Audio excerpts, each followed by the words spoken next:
Mais alors vous, par exemple, en tant que qu'imam, certains disent, voilà, ceux qui connaissent le Coran, qu'aujourd'hui on ne peut pas vivre en faisant une lecture littérale du Coran, que c'est pas adapté à notre époque, à notre civilisation. Est-ce que vous, lorsque vous faites des prêches, lorsque vous rencontrez vos fidèles, vous leur dites, ben voilà ce que dit l'islam. On peut-être pas s'adapter, enfin se plier complètement à toutes les règles de l'islam littéral qu'on trouve dans le Coran.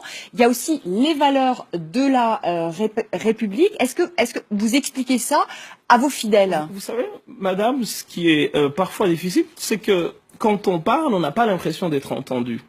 Je l'ai dit dans les colonnes d'un journal qui est français, je le citerai, le Nouvel Obs, que la France appliquait plus la charia que tous les autres pays musulmans. Et c'est là, vous y allez peut-être un peu fort quand même, non? Parce qu'on l'applique pas, pardonnez-moi, mais on l'applique pas en France. Parce que vous êtes mal informé, madame. Et c'est ce qui est regrettable dans tout cela.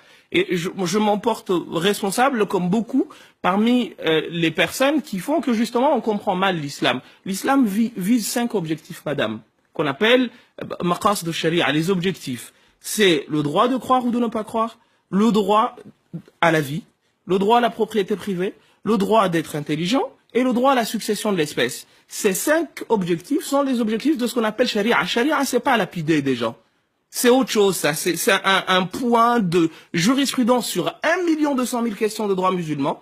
Et on a voulu aujourd'hui, parce qu'il y a des actes barbares qui sont commis par des fous, qu'il faut appeler ainsi, réduire la charia à la lapidation, etc. Et sincèrement, je vous pose la question. Si c'est les 5 finalités de l'islam, dites-moi un pays qui se veut musulman, qui les respecte ou qui veut les atteindre autant que la France. Je vous dis, il n'y en a pas un seul. Sauf que, encore une fois, quand on parle, on dit les choses, des fois, on a l'impression qu'on ne veut pas nous entendre. Et au fond, on ne veut entendre que ce dont on a envie. Mais vous voyez, vous me dites, vous y allez fort parce que vous dites que charia, c'est lapidé. Parce qu'encore une fois, les choses vous ont été mal présentées et malheureusement, vous n'avez pas été chercher l'information là où il faudrait. Chemseddine Hafiz,